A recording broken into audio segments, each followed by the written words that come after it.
যাদের দীর্ঘদিন ধরে চুল পড়ছে, মাথার চুল পাতলা হয়ে যাচ্ছে, টাক পড়া শুরু হয়েছে, তাদের জন্য আজকের ভিডিও।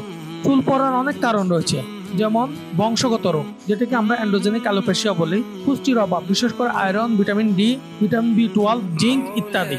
তাছাড়াও মানসিক চাপ, থাইরয়েড হরমোনের সমস্যা, বাচ্চা জন্মদানের পর চুল পড়ে যাওয়া, কিছু কিছু ওষুধ গ্রহণের পর চুল পড়ে যাওয়া, তাছাড়াও মাথার ত্বকের বিভিন্ন রোগের কারণে চুল পড়ে যেতে পারে। তাই শুধু তেল, শ্যাম্পু কিংবা ভিটামিন খেলে সব সময় চুল পড়া বন্ধ হয় না। আগে সঠিক কারণ নির্ণয় করা জরুরি। বর্তমানে চুল পড়া চিকিৎসার জন্য যে সকল আধুনিক চিকিৎসা পদ্ধতি ব্যবহার করা হয় তার ভিতর পিআরপি অর্থাৎ প্লাটিলেট রিচ প্লাজমা থেরাপি একটি বহুল ব্যবহৃত পদ্ধতি। এতে রোগীর নিজের রক্ত থেকে প্লাটিলেট সমৃদ্ধ প্লাজমা তৈরি করে তা রোগীর মাথার ত্বকের ভিতর দেওয়া হয়। এতে প্লাটিলেটে থাকা গ্রোথ ফ্যাক্টর চুলের ফলিকলকে সক্রিয় করে, চুল বাড়তে সাহায্য করে, চুল পড়া বন্ধ করে, নতুন করে চুল গজাতে সাহায্য করে। কাজে যাদের চুল পড়ার সমস্যা আছে তারা বাসায় বিভিন্ন টিপস বা টোটকা অনুসরণ না করে একজন ডাক্তারকে দেখিয়ে পরবর্তী ব্যবস্থা নেবে।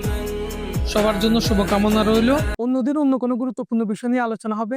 সে পর্যন্ত সবাই ভালো থাকবেন, সুস্থ থাকবেন। আসসালামু আলাইকুম রহমতুল্লাহ।